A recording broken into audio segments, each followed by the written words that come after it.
welcome today. We're so glad that you could join us for our program on accessibility in virtual programming. We're co-hosted today by the Rutgers School of Social Work Hub for Aging Collaboration, the Rutgers Bloustein School of Planning and Public Policy, the Inclusive Healthy Communities Grant Program, and Age Friendly North Jersey. I realized I made the first mistake of the afternoon by not saying my name before I started speaking. My name is Althea Pestine Stevens, and I'm with Rutgers School of Social Work Hub for Aging Collaboration, as well as Age Friendly North Jersey. Before we get started with the rest of the programming this afternoon, I want to go over a few notes of housekeeping. First of all, and I will have instructions with screenshots available on the subsequent slides for many of these items on here right now. You also should have received a copy of these slides in an email that I sent out yesterday. So closed captioning is available. We also have 2 American Sign Language interpreters with us here today. And we actually you don't need to worry about pinning them because they should be spotlighted for you as well today. We encourage participation throughout the meeting. We will have some audience polls. Please also use the chat to ask questions and add comments throughout. My co-facilitator, Rebecca Martin, will be monitoring the chat, and please do chime in if there's something that needs to be addressed right away. We will also have designated time to ask questions orally. We ask when you're not speaking to please keep yourself muted, and that when you are speaking, please turn on your video if you can. This is especially helpful for folks who read lips so that they can understand what you're saying better. Please also let us know if something is not accessible by messaging Rebecca Martin in the chat. They should be showing up as a co-host and early on the list of participants to be able to chat with. So if you need to enable to show the captions if they're not already being shown for you, you want to click on this button here that says CC. You may need to click on the 3 dots that says more in order to get the menu for captions. So then when you click on this caret here next to the CC show captions button, it'll bring up a menu and you can choose whether to show captions, to show the full transcript, or disable captions. You can pick your options there. To turn on your audio and video, the microphone button here on the left side of the bottom of the screen, you click there to mute or unmute. You also click the caret there to bring up the menu of options for audio. Similarly, for the button next to it, to the right of it, to start or turn off your video. And also there's a caret for the menu of options there as well. I'm just going to quickly check the chat and make sure that there isn't any issue urgently before I move on to the next slide. Great. Yes, we are using auto captions today. From Zoom, we don't have a person doing captions for us, but we do have people doing ASL interpreting. Pinning a participant, you shouldn't need to do this because we should be spotlighting the people who are important to be able to see right now. But if you need to, you click on the top 3 dots of their video, of their Zoom box, and you can say pin video or unpin video, depending on what you need. So moving along to the fun parts of this meeting. Are there any other issues of housekeeping that we need to address before doing that? Rebecca, are we good? I think we're good. Wonderful, thank you. So we're going to start with some welcome and introductions, and then we're going to have a panel conversation with our 3 panelists, followed by an open Q&A interspersed with some poll questions and some chat questions, and a reflection from 2 of our grad students at the Rutgers School of Social Work, and we'll conclude with a thanks for everyone who participated. So to start off, and set some expectations for this meeting today, the goal of this meeting is to learn why accessibility is important in virtual events and also some ways that we can work towards making our events more inclusive. We're not going to be giving, we don't have an all-encompassing comprehensive list of all of the resources that are available, but we hope that you're able to learn about some things that and not just learn about some tools that are helpful, but learn about ways that you can be thinking about and approaching issues of accessibility and inclusion in your online programming. Rebecca, would you please launch our first poll? Sure. That we can start to get to know who's here today. I'm going to read through the poll questions while everybody's taking them, because I've heard that it's not always great with screen readers or not screen readers, for people who need to enlarge the font. It could be very small. So I'm going to go ahead and read the questions out to for those people who need, that might help. Question 1, which of the following describes you today? Select all that apply. Advocate, self-advocate, older adult, student, service provider, researcher, community leader, other.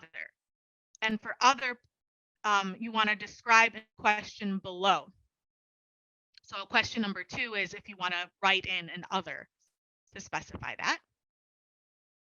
Question 3, how familiar would you say you are with issues of accessibility and inclusion in the virtual environment?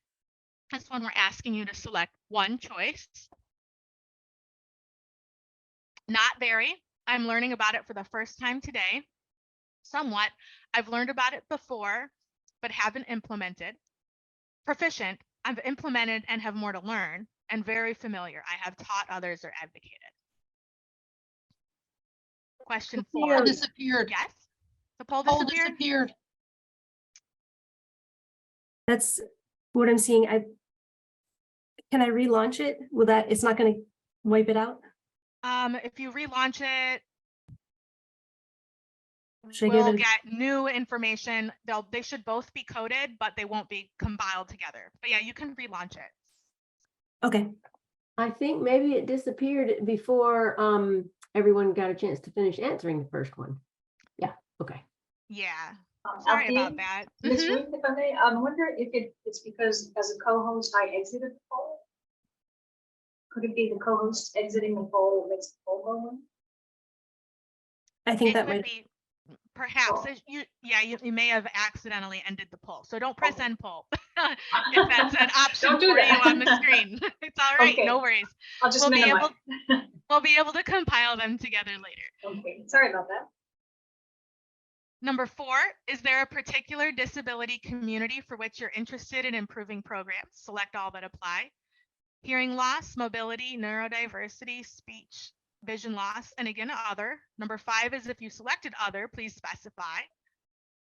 And that's the end of this poll. If you did respond the first time and you don't mind going ahead and responding again the second time so that we can see the responses for everybody all together, that would be great.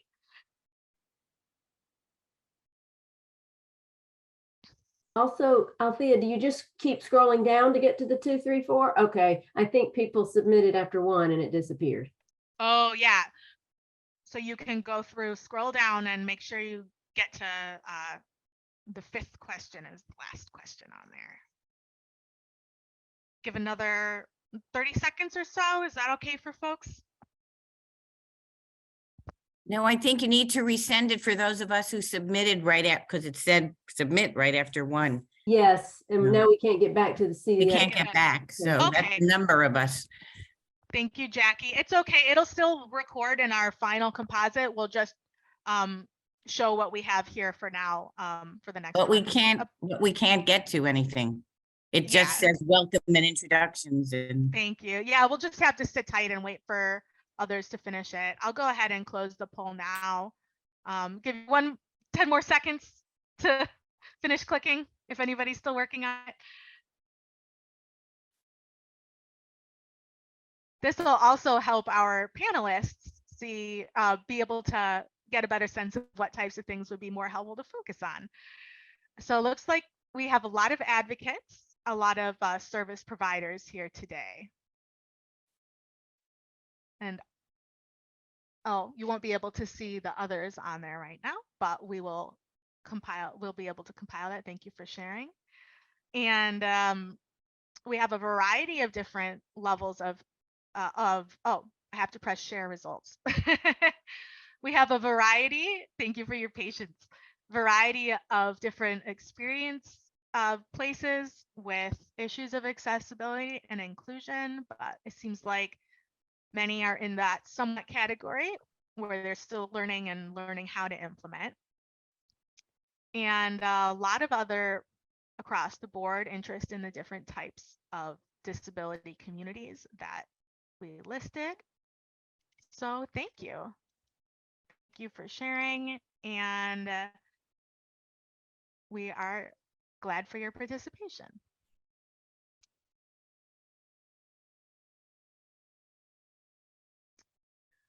So I wanted to give a couple of words from our host organizations, because I know that a lot of you are coming from various different outreach networks, the way that you found out about this meeting today. So the Rutgers Hub for Aging Collaboration is one of the hosts at the School of Social Work. And we advance excellence in collaborative research, teaching, and engagement to improve social context for healthy and equitable aging. The hub serves as a nexus to strengthen networks among community leaders, researchers, service providers, policymakers, and others toward innovation and leadership for aging in community. Fueled by the social work value of leveraging social relationships for change, we work across disciplines and sectors to improve environments for aging among individuals, families, and communities in all of their diversity. Rebecca, would you like to share about the two organizations you're representing? Yes, thank you. This is Rebecca Martin. This event is co-sponsored by the Inclusive Healthy Communities Grant Program, funded by the New Jersey Division of Disability Services and administered by a team from the Rutgers Edward J. Bloustein School of Planning and Public Policy. The Inclusive Healthy Communities Grant Program is approaching its third cycle and thus far has funded 30 projects throughout New Jersey that are focused on increasing inclusivity for people with disabilities. Funded projects focus on creating sustainable policy, systems, and environmental changes and have been undertaken by municipalities, county offices, healthcare organizations, and nonprofit organizations. These nonprofit organizations hail from a rich variety of fields, including disability services and healthcare access, as well as other areas of well-being, such as environmental access, college preparation, and workforce development, safety, and the creative arts. Aligned with the disability rights motto, "Nothing about us without us," the IHC grant-funded projects aim to incorporate people with disabilities as thought leaders, and projects consider intersectional positioning of people with disabilities to better serve individuals throughout our diverse state of New Jersey. As with all events sponsored in part by the IHC grant program, we'd like to take a moment to express our deep gratitude to Perry Neron and her team at the New Jersey Division of Disability Services for making trainings and the grant program possible. Thank you. Thank you, Rebecca, and thank you to Perry and the IHC program for their support. Age Friendly North Jersey is a growing network dedicated to making the communities where we live, work, and play better for longer, healthier, and more equitable lives. Our alliance supports age-friendly leaders who are doing the work of strengthening collaborations for meaningful and sustainable community impact.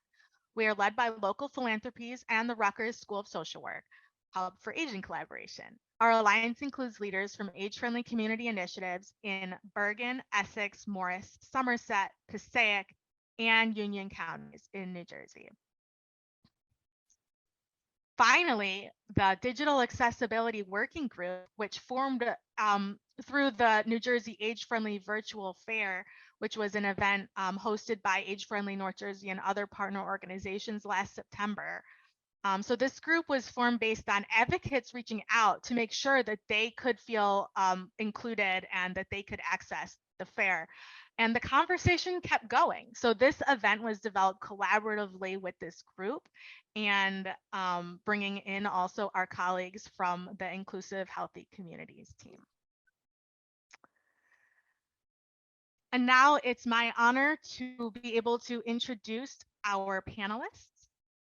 We have Arlene Romoff, who is an author and advocate for the hearing loss community, Kris McElroy, artist, author, athlete, volunteer, educator, and advocate for multiple disabilities, including mobility and neurodiversity, speech impairment, and mental health.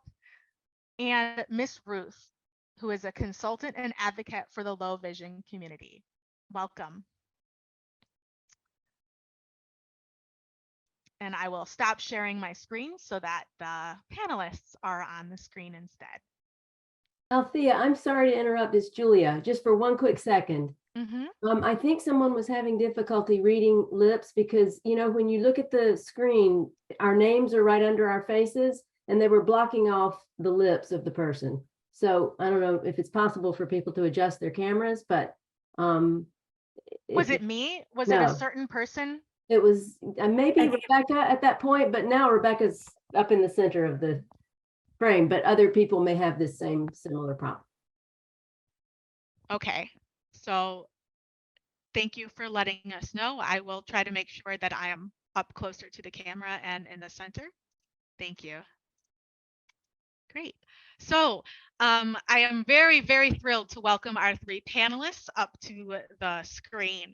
So I'd like to start out, if each of you could take about 2 minutes to tell us a little bit about your background and the disability community or communities that you're passionate for advocating about. Let's start with Arlene. Hello, everybody. I know some of the people in this room, and I'm really privileged to be here. Arlene Romoff. I am deaf, and I use cochlear implants to hear. As you see, I have headphones on. Those headphones are actually covering the microphones of my cochlear implants. I was born with normal hearing, and as a young adult, I started losing my hearing gradually. So for the next 25 years, I went from normal hearing to deaf. Along that path, there were no such thing as cochlear implants. But fortunately, by the end of 25 years, there were. And so at that point in time, I got my first cochlear implant. And I've had my cochlear implants for 25 years. So if you do the math, that's 50 years of hearing loss experience. All along the way, I would ask myself, why me? And the answer was always, why not? And so I was determined that if this was going to happen to me, then something good should come of it. So at that point, I was able to get involved first with the League for the Hard of Hearing, which is now the Center for Hearing Communication, and then HLAA, the Hearing Loss Association of America. So here in New Jersey in the 1990s, we set up a state association as part of HLAA. And with that, we also made the Division of Deaf and Hard of Hearing Advisory Council include people who were hard of hearing, not culturally deaf, who use sign language. So I am not a sign language user, but because of my networking and working collaboratively with everybody with hearing loss, I'm familiar with everybody in this state. We have done some amazing things as far as advocacy. One is getting captioning in live theater and addressing accessibility needs. And you'll hear more as we talk later. But I just wanted to leave you with something that was my mantra. And that is that always it seemed that somebody should do something. And those somebody shoulds added up. And if you look in the mirror, that somebody is you. So hold that thought and we'll come back to it. Thank you. Kris, would you like to go next? Yes, this is Kris McElroy speaking. Thank you for having me. I'm very happy to be here. I identify as a biracial Black, autistic, trans male with multiple disabilities. My disabilities include being autistic. I also have a progressive neuromuscular condition. It has gone back and forth from cerebral palsy to spinal cerebellar ataxia to complex hereditary spastic paraplegia. They have not confirmed which one, and depending on which neurologist I go to and what time of year will depend on which one they go with at that time. It affects my speech, it affects my mobility, it affects everything about my body. I also have several mental health conditions as well. Within all of that, it makes me passionate about advocating for all of those communities that I'm a part of, the neurodiversity community, mental health community, physical disability community, and developmental disability community. I'm also passionate about intersectionality because it's a part of all of us. We all have multiple identities that we interact with daily and that are a part of us. A little bit more about my background is I'm a dad of a active 2-year-old. I have a bachelor's in psychology, a master's in human services, and I have done speaking engagements all over the United States. And I'm also a trained peer facilitator and have done a variety of work for nonprofits all over the state of Maryland and virtually as well. Thank you. Thank you, Kris. And Kris also gave a very detailed talk at a recent Inclusive Healthy Communities program. If we want to put the recording for that in the chat, if you're interested in learning more about his story. And all of the contact information for our panelists are included in the slides on the last page of the slides that were emailed out as well. And Miss Ruth, would you like to share some about your background? Well, thank you. Hi all, my name is Miss Ruth, and I'm a vision loss community advocate. I'm a member of the American Council of the Blind, the National Federation of the Blind, and my home base is the Low Vision Support Group of Somerset. I've got progressive MS, Sjogren's syndrome, and Asperger's. I'm also blind in my right eye and have low vision with floaters and a roaming blind patch in my left. The reason my right eye is blind is that I woke up one day at 36 years old with a large black hole in the vision of my right eye. And it turns out I had developed a macular hole. So I had a surgery called vitrectomy to correct it, but instead of making my vision clearer, it left me blind in my eye. So I was depressed for a long time. I had no form of moral support until I started getting home visits from a social worker from Jewish Family Service, Sharon Chesser. I invited her here today. I don't know if she's here, but she is my angel. And she told me about the Low Vision Support Group of Somerset, led by Larissa Steinberg and Elsa Zaboga. They made me feel at home right away. And over time, I realized that speaking up for myself is also speaking up for others. And before I knew it, I was a community advocate. And it's important to know that vision loss is a gradation and that there's not only varying degrees of blindness, but visual acuity can transition over time, even on the same day. For me, my vision is fuzzier in the morning, so I always prefer afternoon meetings as possible. That's accessibility for me as well. I'm what's called a high partial, or someone who has enough vision not to have to rely fully on a screen reader, but I do use Microsoft Narrator to read documents. When I get close to the screen, I can see well enough using a large font, contrasting colors, and a huge monitor. It's off to the side here. It's like the size of a huge TV.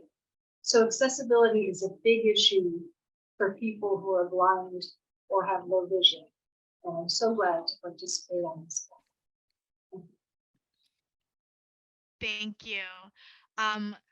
Now, I'd like to hear about a time that you felt like you were really included. This could be an example of in an in-person or a virtual program. But what does it mean to really feel included? Not just that you can come, but that you're really included in a program or event. We'll go in the opposite order this time. Miss Ruth, would you like to start? Yes, please. I have, it's not a digital experience as such, but a few years ago, I was on the Patient Family Advocacy Committee for VNA, Visiting Nurses Association, after I sent an email praising my visiting nurse and making a suggestion about the process. They sent an Uber to pick me up from Somerset to take me to Homedale to their office. They met me at the door. They treated me like royalty. It's like, what's happening here? What's the angle? They even ordered me lunch, and we all had salads. And at one point, I picked up the tiny cup of dressing, and I dipped my lettuce in it, and I dipped it again. I said, "Uh-oh, is this everybody's dressing? This tiny cup? I'm so sorry." They told me the kindest lie I ever heard. "Oh, it's no problem. We eat salad without dressing all the time." It's like, really? Salad without dressing tastes like a bowl of weeds. You might as well eat the leaves in the yard. But they were so kind. It was the first time patient experience got onto my radar, and they just embodied the sense of, you're the one with the answers. We are going out of our way to bring you in and make you feel at home, so you will feel comfortable enough to share your experience. Thank you. Thank you for sharing. And Kris. So mine would be in person. Most of my experiences have been where I'm either in public and spaces physically where it's assumed that I'm not able to contribute, I'm not able to participate, that I'm not a dad, or that my wife is my caregiver. And we're not married at all. Oftentimes they have to fight through the assumptions before I even get a chance to share what my name is. So this experience was when I was going to tour a preschool for my daughter. The assistant director asked if I could meet with her and take a personal tour so that we could talk about my daughter's needs. I prepared for it. I expected to, one, be asked, "Who are you? What are you doing here?" And be assumed that I don't have a child. And that was not the case at all. I thought I would be treated as a disabled person or a disabled parent. That also was not the case. The way I was interacted with blew me away because I was actually treated as a parent first and a parent only. My disabilities were not a topic of conversation because the environment and the way that the tour occurred, it wasn't these extra pieces. It was just, there were automatic ramps and we just went that way. It was an elevator and it wasn't talked about as an accommodation, but just, we're touring the school, let's take the elevator. I really enjoyed being interacted with as a parent first, because it's not something that I actually ever get to experience. And that was the first place since becoming a parent I got to experience being a parent first. And that felt truly inclusive to me. Thank you for sharing. And Arlene. Sure, I had to pick and choose an experience to tell you about. My first thought was to tell you what it was like to attend the very first open caption performance on Broadway, but that would only take a sentence. So there was another experience that happened to me right before the pandemic. I was attending a disability advocacy conference in Washington, DC, in the Rayburn building. And I had requested captioning, and this is in person. So they provided me with a captioner. I did not even bother thinking about an assistive listening system. I didn't want to deal with receivers and equipment. I was just fine, just leave me alone. I like to just come in and function. Well, the curiosity got the better of me because the captioning was great. And I had seen a sign outside the room that had an ear logo, but it didn't have a T. I was looking to see if there was an induction loop in that room. And if there was, I would be able to turn on the T-coil in my cochlear implants and get the sound directly from the microphones. I said, well, what are the odds of that? But I was kind of curious. Don't ask me why I did this. I turned my cochlear implants to the T-coil program, and lo and behold, the sound from all the microphones of the panelists came straight into my head. And I was blown away because the sound coming from a microphone to that loop, where the room was looped, and the T-coil was picking up that electronic signal, and it didn't turn it back into sound because I have no ears. It went straight to my brain, and I heard it like nothing else. It was like, we want more of that. Well, it was obvious that the people who ran this conference weren't really aware that this room was looped. So being an advocate, I raised my hand, and there was some, there was some senators in the room, oh, big deal. And I stopped the meeting and I said, this room is looped. And I had to explain what that meant. And they realized why I stopped the meeting, because it was that newsworthy. And I told them that made me feel really invisible. Like I didn't want to stand out as being the person needing to sit in front of the captions or with big headphones on with receivers or electronics. I just wanted to be there and function. And that's what this induction loop made me do. I went in there as if I had a ramp, like those people in their wheelchairs, sat down, turned it on, heard gold, nothing like that. So you heard it here. Remember that word, induction and loop, induction loop. Save that thought. Thank you all for sharing. I'm hearing a lot about kind of the changing norms when you feel like you're not someone who has to stand out and advocate on top for yourself to be able to participate in something, when it's there and when you can participate and feel like you're a regular attendee. Like that's just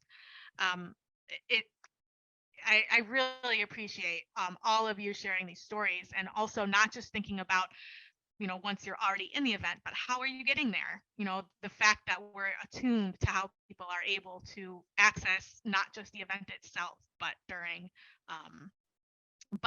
before and after and everything. So thank you. And this, then my next question has already kind of come in the chat a little bit. Some of you have alluded to these already. So we've learned a lot together about the tools that are available for accessibility and inclusion in the virtual environment.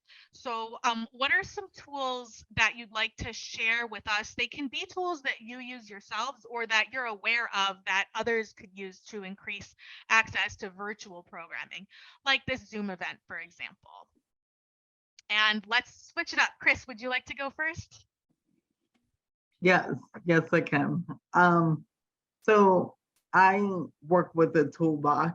Having multiple disabilities, my needs they shift at times, and sometimes I need to be able to use multiple things at the same time. So my toolbox of things that I use are headphones that actually amplify the sound for me, especially if I'm having trouble hearing, so that I can turn it down on my left side and turn it up on my right side. I also at times use noise canceling headphones if the sound is overloading for me at certain times. So it depends on my needs in that area. So I use both of those tools. I also use the closed captioning and live transcript if offered. A big one for me is also being able to access materials ahead of time. This experience was excellent with that. Many are not that I attend, but it really does help me know how to prepare as well. My body gets really stiff when sitting for virtual programming. So I actually use a step stool to have my feet up. I have to have a setup where my body can comfortably sit without going into an autonomic crisis because of how my body is positioned and for the length of time. I also using my preferred name and pronouns helps the space be accessible to me because it allows me to feel like I can show up as my authentic self. Being able to plug in my Prologue to Go and Speechify app, which helps on days when my voice, the muscles are either very spastic or I'm having trouble with clear speech. Being able to plug it in and have it speak for me really helps. The only barrier to that is sometimes it doesn't translate to the virtual platform, depending on which one is being used. Zoom, I will say, is one of the most accessible ones for using those two tools. And then I also have fidgets that I use as well during meetings, which increase my access by helping my anxiety and my focus. And then I also prepare what I'm going to say ahead of time because that helps with my participation and being able to hear what other people are using as well. And being able to try that out has been huge because tools that I have found that are helpful, most times I have found those out through other people. So I find that extremely beneficial for using and finding tools to increase my access in virtual spaces. Thank you. I had said at the beginning, we're not going to promise a comprehensive list of anything, but I think you're trying to prove me wrong.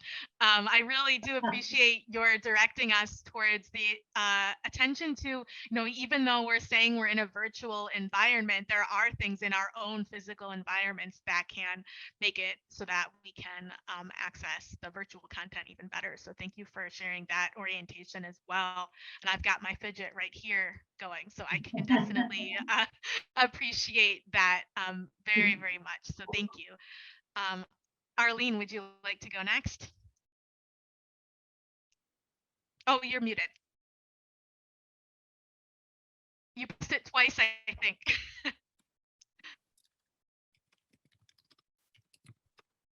There we go. Well, for me, it always comes down to how are you going to deliver the sound and how are you going to deliver the captions? So the virtual environment makes that very much easier than your in-person live environment because the captioning has to have a human being in the room and your assistive listening system, if you have one, And sometimes you only get a choice of one or the other. So virtual allows me to have captioning and address the sound very easily. Now I showed you I have headphones here. That's my choice. I could take them off and just walk around, but I could actually link to my computer's Bluetooth. In other words, put on Bluetooth and anything in the computer's sound would go directly to my processors. I don't prefer that because you have to unconnect yourself, which gets a little more tricky, and then my phone starts to complain. It's jealous of the computer. So just in general, I just put headphones on and that's fine. But why should I wear headphones if the speaker's 10 inches away from me? 10 inches for me counts. And if the sound is further away, even 10 inches, 12 inches, then it is requiring my brain to work harder. And so the whole process here is to have my brain work on the content of the meeting I'm at. So that's the sound portion. The captioning portion, all these captions are automated captioning, and then there are captions that can be provided by a live court reporter. And there are pros and cons of each. So I won't go into the details of that, but the bottom line is that there is captioning provided, and that's essential always. Whether it's turn it on and it's a bot, or you turn it on, it's a human. And so we could do another panel presentation on that in itself. Thank you. And yeah, I really appreciate just, now that we've all learned how to move programming into the virtual environment, realizing how much more inclusive the virtual environment can be, and to not lose sight of that as things are more and more moving to be in person. And another thing that we've spoken about in the past is how hybrid events are definitely something for a topic for a whole other panel, or a whole other year-long set of panels I think that we could go into to working on best practices for inclusion in those. Thank you. Miss Ruth. Yes, now I'm looking at my answers, not as comprehensive as you guys, but I would say really important for the vision loss community would be, if something's on the screen, PowerPoint presentation, please read it in its entirety. Please don't just sum it up, thumbnail it. I want to hear everything people can see. Also, if there's things in the chat, comments in the chat, please read them out. In this case, I think it's just people saying hello or greetings. But I also know I forgot to turn off notifications for the chat, because as someone on the spectrum, it's very distracting to keep seeing it pop up. I just forgot to turn it off. I think making people aware that you can turn off the chat notifications, sensory input issues as I do, that's kind of an important thing to share. Also, if you could remember, and I'm learning this myself, speak slowly in sort of a deliberative cadence, because it's easier for the ASL interpreters, who are my heroes. I think they're wonderful. I don't even need them, but they exhaust themselves so that it's accessible to people who are deaf and hearing. Also, the energy with which you speak. If you come at me in a rushed, hectic, harried way, even if it's something that's a good project, I don't think I can participate. I think you're coming at it with an energy that's going to deplete me. So if you can, try to get yourself centered before you conduct anything, just in general. That's good for everybody. So those are my thoughts. Thank you. And thank you for sharing about kind of the issues when you have multiple disabilities, multiple needs for accessibility that are intersecting, and ways that we can think about being the most effective during programming with all of those in mind. So thank you. We're having some really fantastic questions coming in from the chat that Rebecca is compiling right now from the chat and from the Q&A in the meeting too, that Rebecca will be asking. And I do want to make sure we have a chance to get to those. So if the panelists don't mind me combining questions 4 and 5 for one more kind of round robin, and then we can get to the audience Q&A. Does that sound okay? I will read the questions out. Okay. So one theme I've come away with from our conversations together is that there are things that might seem like small fixes to organizers that can dramatically increase the way that someone can participate. So, but there are also kind of long-term needs for kind of more systems change or cultural change in the way that we're thinking about inclusion for virtual programs. And when I said virtual programs before, I said Zoom is the example, but I'm also considering websites and PDFs and, you know, reading documents, virtual documents and things like that as well. So I meant to clarify that you're welcome to respond from those perspectives as well. So now to reiterate a long question, could you share with us one kind of quicker fix that organizers might be able to implement to make their programs more inclusive, and something that you view as a longer term need for the change in the way that we do things? Arlene, would you like to go first?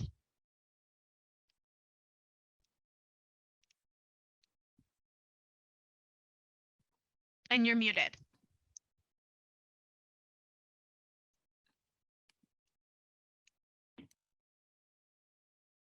Okay, the problem I see, the quick fix is that Zoom has as its default setting no captioning at all. That in order to get captioning enabled, no matter which kind, whether it's automated captioning or enabling it to be used by a real-time captioner or a human, it's captioning still has to be enabled in Zoom. The initial settings in Zoom are where the captions are hidden away, and they have to be turned on in the initial settings, but that's not enough for Zoom. The host of the session has to enable the captioning for that particular Zoom event. So I have attended Zoom conferences where it's just the webinar, you have no contact with the human beings that are presenting, and there was no captioning and there was no way to tell them that. It was just absurd.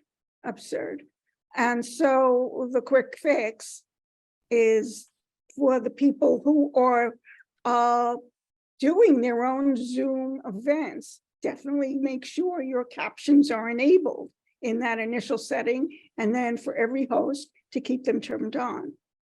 Stay tuned to this thought, because there is a longer fix where we don't have to get involved with this insanity. I will have to mention, though, as far as being an advocate, and it gets in your blood after doing. I have a reservation that I set up with Open Table, and we're running a little bit late, and I just wanted to be sure that wasn't going to be a problem.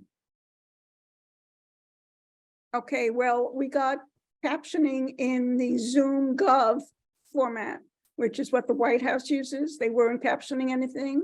I contacted my my congressman, and his office fixed it. So White House Zoom is all captioned now. So somebody did. Thank you. And that's in the breakout rooms too. You might have to contact your Zoom administrator, your account administrator, if you're with an organization, to get that switch flicked on. I don't know if they've fixed that since we were last, since I was last working on this issue, but thank you. And Miss Ruth, would you take next? Yes, please. So a quick fix is to acclimate those of us with vision to a meeting populated with speakers whose voices, vision loss, don't know everyone, is for people to preface every comment they say with their name, state their name. And so, for example, I would say, Miss Ruth here, and then make the comment. I know that takes some getting used to, but it helps when you don't know who the speakers are to get used to their voices. And the other question, I think that for a long-term need, I think something that's going to take some creative cajoling is encouraging the practice of using Zoom in the vision loss community with the video camera on. It's common practice that nobody turns on their cameras in blindness and low vision groups right now, because we don't need it. We can't really see each other. So I think, though, if we turn it on, it actually would be helpful for people who are deafblind. And so I know there's resistance to the idea, but having gotten to know Arlene, I know how important it is to her that I turn on my camera so she, as a lip reader, can do what I'm saying. And I think it's a long-term goal that nobody I've talked to is ready to do. They all use conference calls in the blindness groups that I participate in. There's only one low vision group that uses camera. But I think that over time that will be helpful for everyone. Thank you. So sometimes, we find things that work and we get used to them, and it's a balance of figuring out, do we want to switch to the new technology? What's the balance of the learning curve versus the added benefits and inclusion that it's going to take? So these are important things to keep working on. And Kris. For me, one quick fix that I was thinking about, is to incorporate more than one way to interact during the virtual programming. Even if you have a website, having more than one way to take in the information. That seems simple, and like it's not necessary, but that opens up the access to a lot more people when there's more than one way to participate or take in the information. And a long term is, and this is going to take time and it started, but it's a long journey, is to change the mindset of accessibility being a singular thing and more of a collective. Because in order for, it's not just one person being able to access the space, it's everyone. Access for all means it's a collective issue and not a singular. So that would also change how accommodations are viewed, how programming itself, the process of programming, is viewed and interacted with differently. Thank you. Thank you. Definitely mindset shifts are needed, and realizing that it's not the burden of the person with a disability to be the only one that's working on having a solution. The onus is not just on them, it's on all of us. It's on everybody involved, our whole society. So thank you for sharing that. I am going to postpone question 6 on our list for after we do audience Q&A, in case there's still any final thoughts that you'd like to share with us. And if that's all right with the panelists.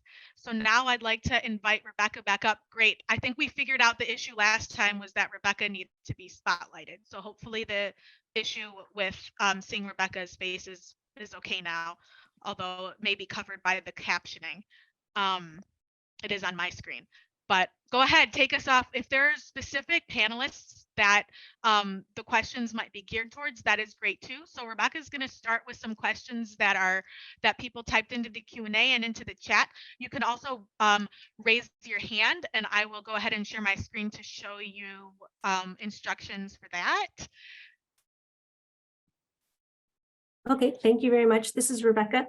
We had some great questions in both the chat and the Q&A, so we really appreciate that. The first question is, a professional who frequently hosts virtual community workshops would like to know what are some tools that he or she could use to make online environments more accessible to people with disabilities. If anybody has one, panelists, you may unmute if you'd like. And while you're thinking about that, if there's anything that you feel like hasn't been mentioned in that panel question, in the question that we had about the tools too, I'm just going to go ahead and read the slide that we have about how to raise your hand. So you can ask ask questions by raising your hand or writing in the chat. Please remember, if you're asking a question, to state your name. And you can also share other resources in the chat. But to raise your hand, there's a reactions tab at the bottom of the screen, and you can click on that smiley face and press the raise hand button to be able to access that. You may have to click on the 3 dots and the more button in order to bring that menu up. Take it away, panelists. Ms. Ruth, will comment? Pardon? Sure, Ms. Okay. Ruth. Oh, I'm sorry. I didn't know if I was muted still. Yeah, I guess I have, that's a good question, because once I had asked Arlene, how do I get a hold of ASL interpreters for my meetings? And she said, first find out if I need them. So her wise suggestion was ask the people who are attending what their needs are. So speak to the people who are coming, see what sort of accessibility they need.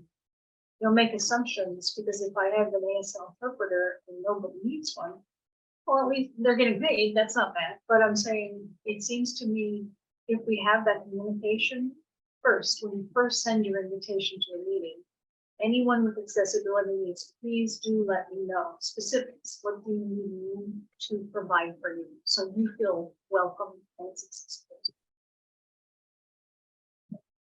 Thank you, Ms. Ruth. Did either of the other panelists want to add to that?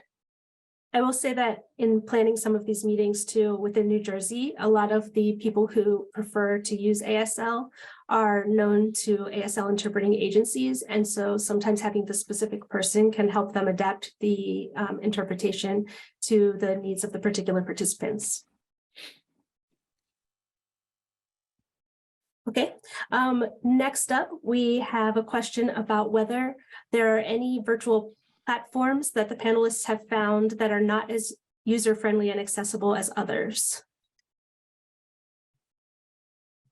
This is Kris McElroy speaking. One platform I know for me that has been a challenge has been Microsoft Teams and also WebEx.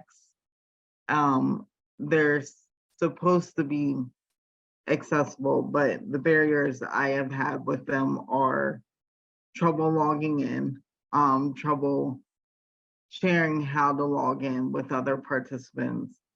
And I also have had trouble with getting the captioning to work, as well as being able to follow the presentation, as well as being able to interact with the activities. It's not seamless across those settings. So there's a lot of extra pieces to navigate that requires a lot more energy and effort, and that is a barrier for participation for me, at least with my disabilities. So it does impact how I'm able to access the spaces and on those virtual platforms versus Zoom. Thank you, Kris. Ms. Ruth or Arlene, did you have anything you wanted to add? Well, I've mentioned it before, but I will mention it again. The Zoom captioning protocols, where everything has to be enabled first, is a killer, because it's fine with the disability community that knows better, but there are far too many Zoom conferences I've attended. They didn't even know that Zoom had captioning available. Now that's absurd. So my fix is this: how many people are in here? 91 people. We are a committee to change Zoom's captioning, hidden caption policy. And I'm serious that this is the place where things begin. And I said, somebody should. And I said, remember, well, I'm finished with it, because of course I'm networked, and everybody who is in my shoes, and there are plenty of us, that's a real gripe. You come to a Zoom and there's no caption. I never heard of captions. Now that's totally absurd. So Zoom has to change this, and let's make that happen. Thank you, Arlene. Ms. Ruth? Yeah, I also would like to add that I know there's no way to change the font size in certain aspects of Zoom. Like if I wanted to see what's in the chat, it's really just a small font. I can't increase the size of that. And another issue is because I have low vision and I have my font, my basic default font set at huge, it throws things out of whack in Zoom. So you can only see half of a person's name, or things are overlapping each other because of the way it's set up with the contrasting colors, theming, and large font. It just doesn't seem that they have looked into Zoom, has looked into how users with disabilities use it. And what they need is committees like this, as Arlene said. I second what she said, but she's got to be the chair. So that's where we go with it. So in that vein, I'm going to launch our poll number 2, which is just one question, because this asks, we're curious about all of you. When you have trouble accessing a Zoom meeting or other online program, how do you usually resolve the issue? Do you call the help desk provided by your organization or account holder? Do you try to figure it out yourself and usually resolve it? Do you try to figure it out yourself but usually cannot resolve it? Do you often have trouble but do not know where to go for assistance and so miss out on a portion or all of the program, or not applicable?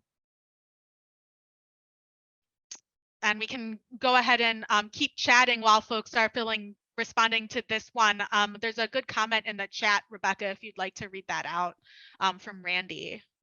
Okay, Randy says, as a live captioner, I always provide the audience with a link to stream text for captioning. Stream text is used by the majority of professional, nationally certified captioners. It can be synced to Zoom, but the user loses control in Zoom's stream text. In my experience, has not failed in 20 years and can be placed right under the Zoom screen. You can change fonts, colors, numbers, or lines. Thank you, Randy. That's great to know. I appreciate that. Yes, when we set up this webinar, actually, we tried to link in an external captioning app. However, a lot of organizations like universities and hospitals have security lockdowns, so we weren't able to use an external one. But it's good to know that some of these can operate outside of the Zoom window. We had a question about ASL interpreters, whether there are any that are recommended. We cannot endorse particular interpreters in our Zoom today. However, there is a website where you can check the certifications. I don't have it available with me right now, but I'll send it to Althea so she can send it out. Oh, Arlene, do you know that website? I can add to that the Division of Deaf and Hard of Hearing has a list of interpreters and also real-time captioners, and they can assist you in finding what may be the appropriate person for the job your needs are for.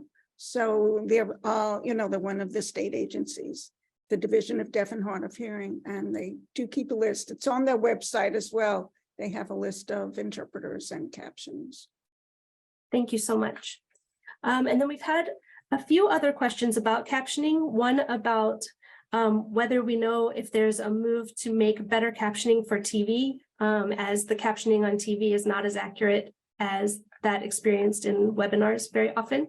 Arlene, do you happen to know whether there's any movement toward that? Or anyone else on the?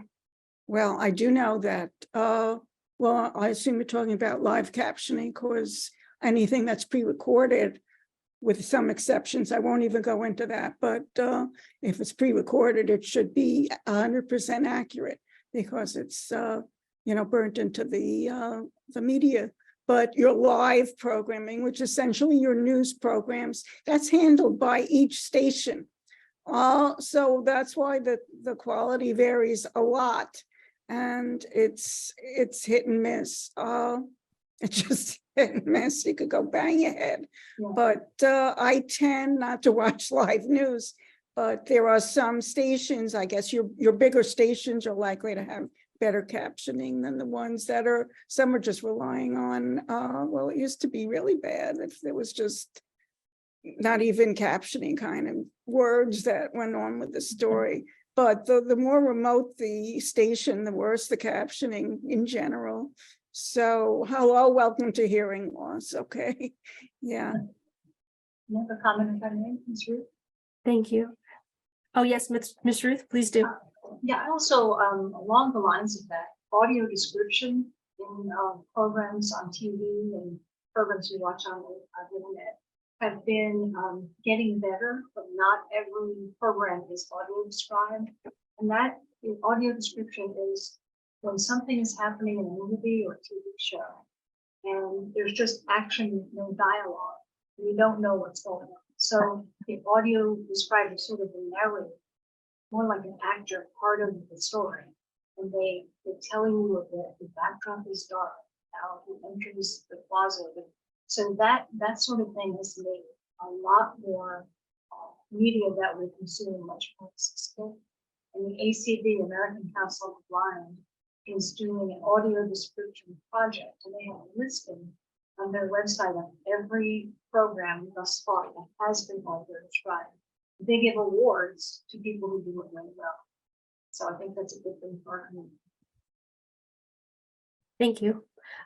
There was one final question that I think we had some questions, Arlene, after your discussion about your experiences with municipalities, and that people are interested in solutions that any of you might have about how a local government that would like to make their meetings and everything more inclusive could go about doing that.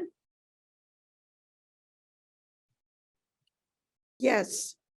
Right now, New Jersey is now launching or has launched a push to get induction looping into New Jersey.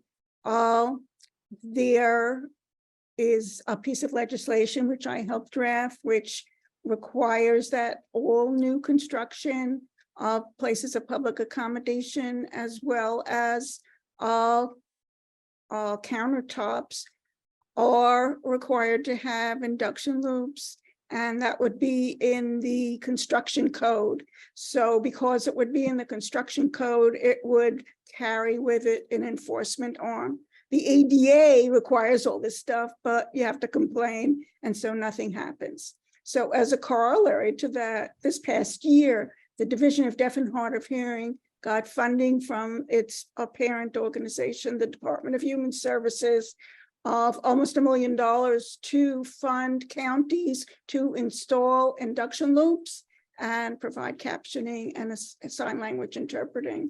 And so 12 counties applied for these funds and have induction loop projects that have been completed or are going to be completed. Now, I'm bringing this up because right now we're in the New Jersey budget process, and that funding from the Department of Human Services did not make it into the budget, and we want to make it into the budget. So I've already become an expert on New Jersey budget process, and hopefully we'll be able to get that at least $1 million to, jumpstart getting induction loops installed at the county levels. So I'm telling you this now, and watch for it as notices go out. And the budget hearings are this particular month, so it's important to get that word in that this funding is necessary, and the more words that are said about this, the better.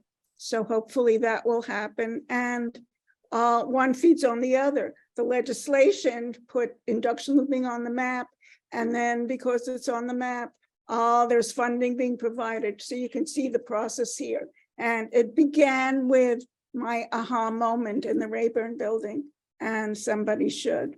So you're my assistance on this, and the more the better. So I'm happy to receive your inquiries and connect. Thank you.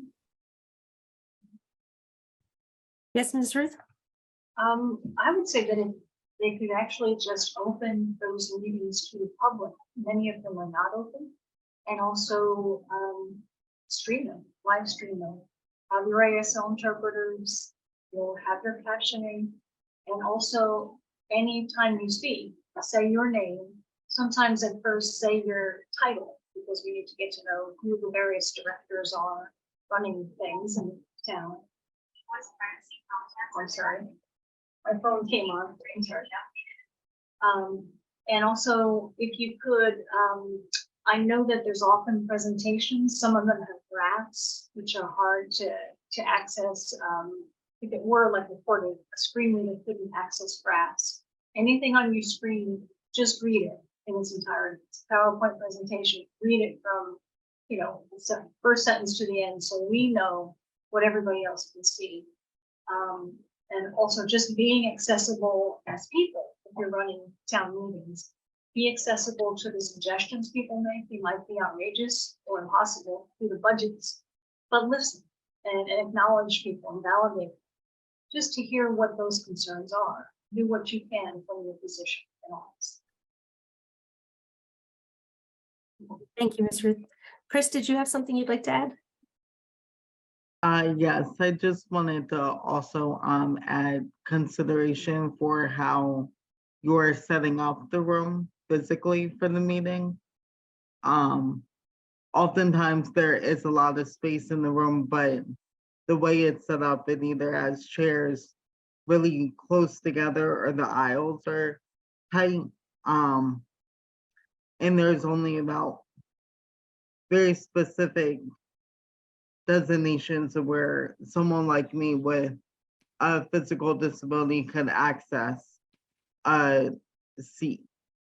That depends on whether I have the cane, my wheelchair, my walker, and it is really embarrassing to get stuck trying to get out of an aisle or be in between and not be able to access the exit or the space. So oftentimes, if that was the previous experience I had, if I was not one of the first people there, I actually would not attend because of those experiences of not being able to physically access the space. So kind of having that consideration when considering how you're going to set up tables or the seating is also just something to think about and engage in terms of accessibility of meetings, especially at the local government as well.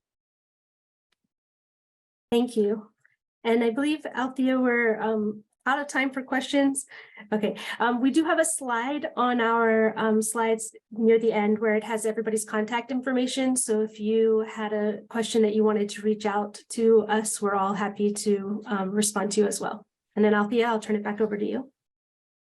Yes, thank you, Rebecca, for facilitating such wonderful questions. I do encourage you to continue to reach out. You can email myself or the panelist of interest for any follow-up questions. Thank you.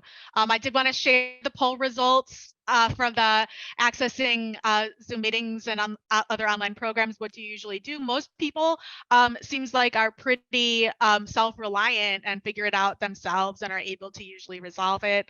There are some people who had to miss out on meetings or portions of meetings, and I hope that maybe you've gotten some ideas today on how you can resolve those issues in the future, or maybe some people that you could reach out to be able to figure out where you should be reaching out. So please don't hesitate to reach out in the future in case there's anything that we might be able to point you in the direction of. I hope that we will consider this to be your community too. Thank you. So I want to move on now to, well, first of all, I want to make sure I need to make sure we hit the, that our students are able to give some their reflections on this meeting, but I wanted to make sure the panelists have a minute in case there's anything that you feel like you wanted to say but didn't get a chance to just please chime in, but try to keep it to 30 seconds. Yeah, I forgot to tell everybody that I wrote 2 books on my cochlear implant experience. And it's not just really about cochlear implants, but it is about hearing loss and everything that it impacts. So those books are still available and they have actually helped a lot of people. The audiologists have raved about them to me even now. And they've been published 10 and 20 years ago. They're still current. So just Google my name, they're out there. I just wanted to make sure people knew that. Great. Thank you, and thank you for your willingness to all three of you to share and open up. I know it's definitely hard emotional work to be able to share like this in some ways too. So I really appreciate it. Ms. Ruth, you had something to share? I just wanted to thank you, Althea and Rebecca, and everybody in this team, because you made this a priority. And it's really important to note that you made us feel so welcome. We were able to open up with ideas we wouldn't have had otherwise. So I want to thank you all. Thank you. And Kris, do you have anything else you wanted to say before we move on to reflections from Rebecca and Nimit? Yes, I just wanted to echo the thank you, and also just remind or leave the last thought that within the accessibility and inclusion, to involve the community that you're programming for at every level of development, from development to implementation to evaluating it and making changes. Thank you very much for sharing that. Very important. Great. So now I want to invite up our two grad students from Rutgers School of Social Work to offer some closing reflections. And then after that, I will open up a poll, one final poll that has some kind of reflection questions. So I do hope you'll be able to stay and respond to those. So first, Rebecca Martin, who is a PhD student at Rutgers School of Social Work, to come up and offer some remarks. Thank you. 1 second, gotta get my notes here. Okay. I'd like to provide some reflections about the experience of working together as a cross-disability group of self-advocates working to plan this event. One major takeaway is that all of the great information we have heard here today is just a starting point. There is a saying that you may have heard: if you've met a person with a disability, you've met one person with a disability. The reality is that there are some actions that promote greater inclusion in virtual spaces, but there's no one-size-fits-all solution that will help you get it right all of the time. Virtual accessibility and accessibility in general should be thought of as an ever-evolving practice, not a finish line. What is needed at your events could vary week to week by who is participating, and some people with disabilities have conditions that are variable and could be best suited by different accommodations at different times. As we worked together over a number of weeks in this working group, there were times we each had to ask for adjustments in our working process, and we each also had turns providing those accommodations to others. Much of what we experienced pushed us each into slightly uncomfortable practices, working to alter speech rates for greater comprehension, talking through how to adjust the camera of a person with vision impairment so that someone with hearing impairments could read their lips, working through various perspectives on screen reader accessible PDFs, just to name a few examples. But when I asked the other participants about their experiences in preparation for this reflection, the beauty of this process was not found in the accessibility solutions. It was found in the focus on centering each person's lived experiences, in the ways in which we sought to affirm that each person is an expert of their own lives, and the ways in which we all worked to ensure the good of the group experience over any one of our individual experiences. So I will leave you with this. Please think of accessibility, virtual or otherwise, as a process, as a central consideration that aims at creating equity for all participants to have full access and sense of inclusion. The best way to ensure virtual accessibility as someone running a virtual event is to ask your participants how you can better meet their accessibility needs, and to work together with participants who might have conflicting needs to find the solution that will provide the greatest equity of access. And if, as a person who is neurotypical and who does not have disabilities, you find yourself doing everything in a way that is most comfortable to you in a virtual event, please use that realization as a nudge to reflect on whether accessibility needs are being adequately addressed. Thank you. Beautiful. Thank you. Thank you, Rebecca. And Nimit Kaur, who is a MSW student class of 2023 at Rutgers, a digital accessibility consultant and an ADA compliance expert. Thank you. Thank you for the invitation and all of the panelists and speakers. Rebecca, you have been really great, and thank you, Elfia, for organizing this. I just want to say, as professionals, some of the things that I have heard here today and experienced with working in this working digital group is really aligned with our core values of social work, which I think really helps any profession, especially in the human services and helping professions stand out and address some of these challenges and accessibility barriers. One of that is social injustice. We are really creating solutions to accessibility challenges and barriers in order to create opportunities for everyone. Some of these accessibilities barriers even hinder opportunities for access to information, education, and employment opportunities, as well as social opportunities. So it's important that as professionals, we advocate for and with people in order to create solutions to some of these barriers. And dignity and worth of every person we meet, being respectful of every person we meet, without the preconceived notions that we may have heard, treating each individual as individual, not as their disabilities, defined by their disabilities. So it's important that we respect the dignity and worth of everyone. And lastly, importance of human relationships. I think this is the most important, that we want to involve participants and make them centers of their own lives when we are working to create solutions to some of these barriers. Being able to be open-minded and involving people and asking them what would be best for your need. How can we help you? How can we do this together in a collaborative process rather than us as professionals creating solutions? So basically, including people as centers of their own lives.